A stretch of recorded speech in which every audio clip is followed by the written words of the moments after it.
Isabel Ortega at Miguel Tan Felix, exclusively dating na.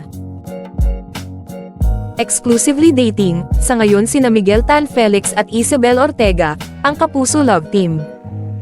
Matapos ang ilang taong pagkakaibigan, iyon ang ipinunto nila nang mausisa sila, tungkol sa totoong status ng kanilang koneksyon. Noong Biyernes ika-12 ng Disyembre, inamin ni Miguel at Isabel sa Fast Talk with Boy Abunda, na exclusively dating sila, at higit pa sa pagkakaibigan ang kanilang label.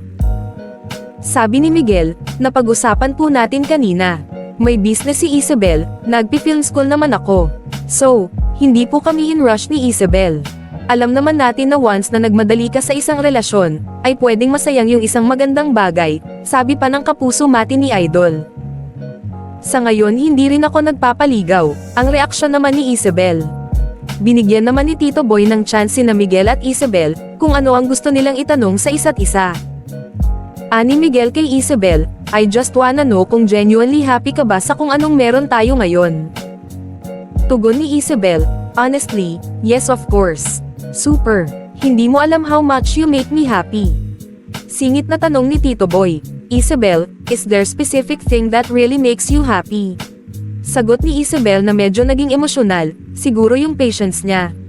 Well, kasi halos araw-araw magkasama kami. Even kapag hindi kami magkasama, lagi niya akong kinakausap and palagi akong nagre-rant sa kanya about my problems. Super grateful ako na palagi siyang nandyan para makinig sa lahat, aniya pa. Tanong naman ni Isabel kay Miguel, how long are you willing to love me? Say ni Miguel, ako, tama yung sinabi ni Tito Boy kanina, na yung love makes you stronger. And ako, never kong nakita yung sarili ko na ganito before. So, nagugustuhan ko yung version ng self ko ngayon kaya I'm willing to wait.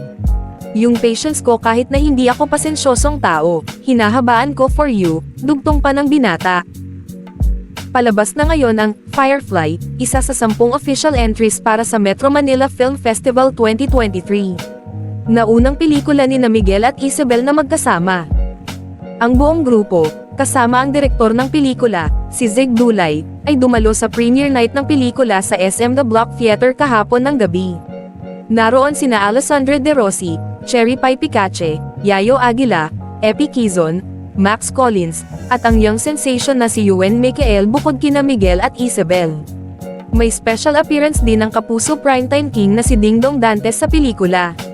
Ang GMA Public Affairs at GMA Pictures ang may-ari ng Firefly.